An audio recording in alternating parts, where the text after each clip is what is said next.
नमस्ते दोस्तों। आप देख रहे हैं सैटियम मिल्क फार्मिंग और मैं हूं आपका दोस्त।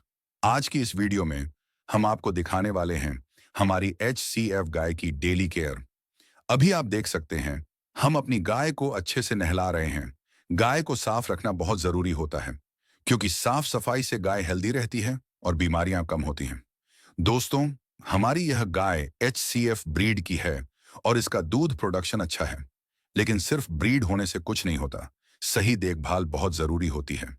हम रोज समय पर पानी पिलाते हैं, हरा चारा, सूखा भूसा और साफ जगह देते हैं।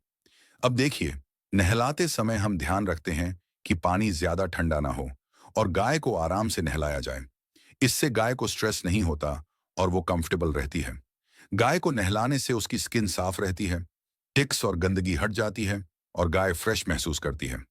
नहलाने के बाद हम उसे छाया में खड़ा करते हैं और हल्का सा सूखने देते हैं। दोस्तों, गाय हमारे लिए सिर्फ जानवर नहीं है, बल्कि परिवार का हिस्सा है। इसीलिए हम उसकी पूरी केयर करते हैं। अगर आप भी डेयरी फार्मिंग या काउ फार्मिंग करना चाहते हैं, तो सबसे पहले गाय की हेल्थ और साफ सफाई पर ध्यान दीजिए। हेल्थी गाय ही अच्छा दूध देती है। अगर आपको हमारी वीडियो पसंद आए, तो लाइक जरूर कीजिए, चैनल को सब्सक्राइब कीजिए